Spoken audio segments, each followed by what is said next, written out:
Good Tuesday morning, everybody. Welcome into your FreightWaves Now Community Spotlight on this Tuesday. I'm Kaylee Nix, and we've got Mary O'Connell here on the line to check in with our 3PL-focused community check call.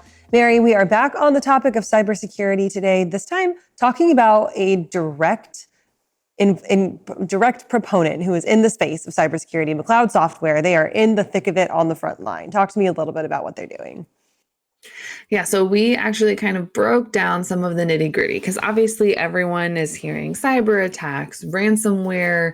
What does that all even mean? So we break down what some of the most common, cybersecurity threats are, and then also kind of why it's something that everybody does need to care about because we see in the headlines like mega corporations, huge billion-dollar a year companies are the victims of cyber threats. But what is so common actually is that smaller companies, maybe a small freight brokerage that has a couple of people, a small carrier, some of the smaller companies that might not have that IT infrastructure or might not have as much importance on cybersecurity put in place, they're victims of it too. It doesn't make the headlines because the thing is, the people who are, committing these attacks and, behind everything, they don't really care if you are a billion-dollar company or a $500,000 a year company. They just want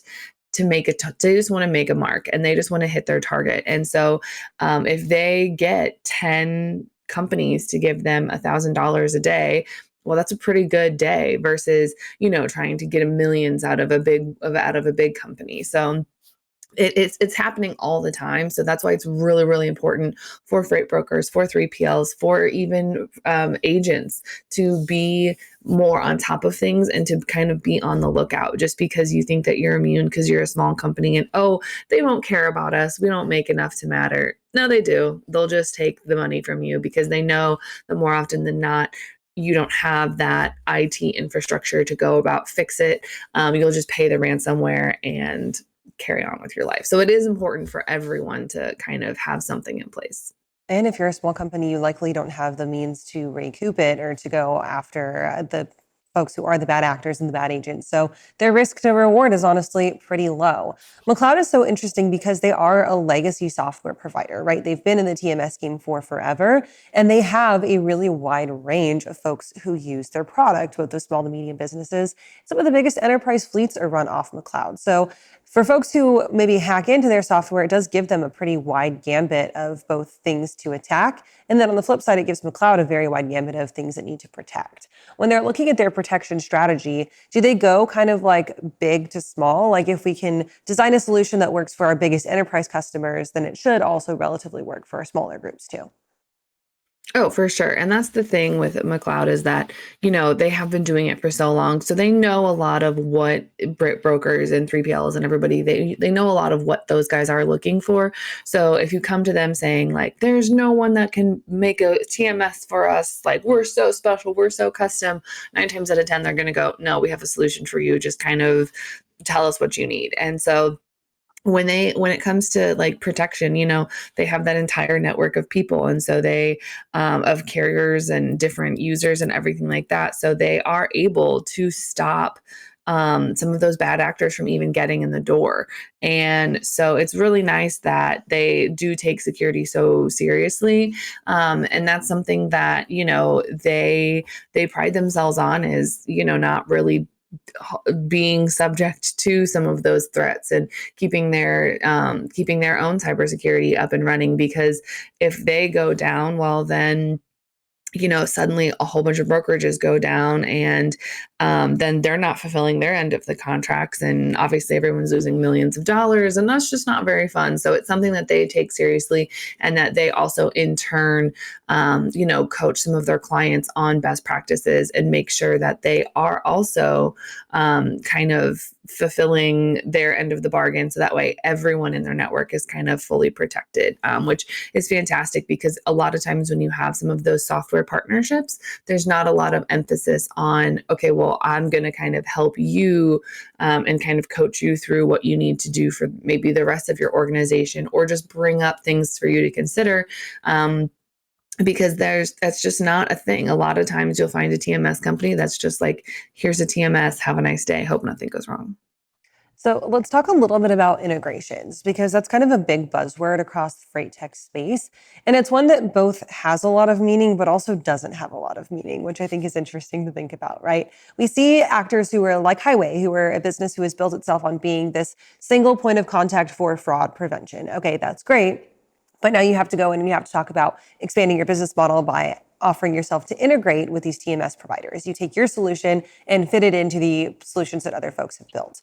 And then on the flip side, you could have a platform who maybe develops their own TMS that has their own proprietary fraud detection system in it, right? Like Truck Stops Loadboard, for example, right? Can we talk about the value behind finding an integration partner versus building your own types of things? There's value in both sides. I'm curious on your thoughts on what the value is in each of those places.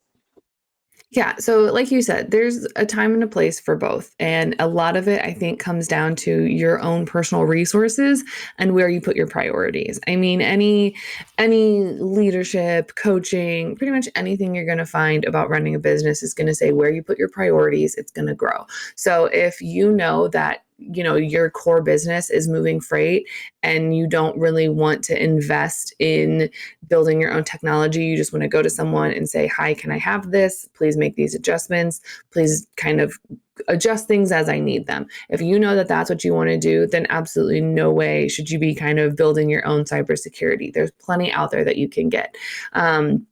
But if that's something that you like, and if you pride yourself on being a tech first company, of having cutting edge tech, and you struggle to find a partner that matches your values and kind of your goals, then obviously, yeah, that's going to be really helpful for you to build your own solutions and build everything. It's just a matter of what works for you and what works for your company.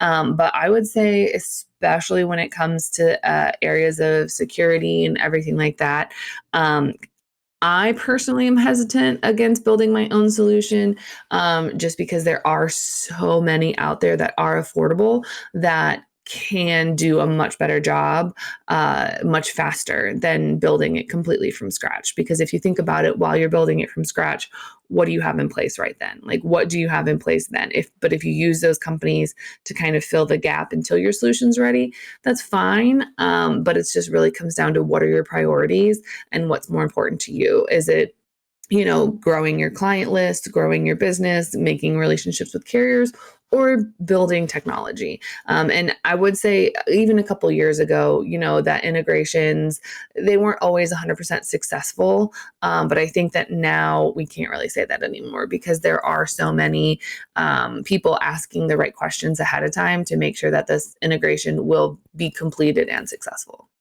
And let's also make it very clear that when you're trying to suss out those priorities, there's not necessarily a wrong one, right? It's not that, oh my gosh, okay, I have to put aside the idea of protecting my customers in order to build my book of business, or I have to build out this technology solution and focus on acquiring customers at a slower rate. There's not a wrong answer to that. It's all up to you. And there is a place for you in this freight ecosystem, no matter which path you choose. Mary, really quickly, before we let you go, talk to me a little bit about your guest, and then where can we find the show today? So to date, we have Ben Barnes. He is the Chief Information Officer at McCloud, and we really get into some of the, I don't want to say the fun parts of cybersecurity, but it kind of is the fun parts of cybersecurity, at least to he and I. And so we do that in that episode. If you want to listen to it, it comes out at 12:30 Eastern today on Apple Podcasts, Spotify, YouTube, pretty much anywhere you can get to the internet, you can find it. And then if that's not enough news, the newsletter will come out today at 2 p.m. Eastern. And I can't wait for you guys to read it. It'll have a whole bunch of memes in it, per usual. There we go. All right, Mary, thanks for joining us this morning. We'll catch Chet Call later on this afternoon and catch up with you later. Thanks, guys.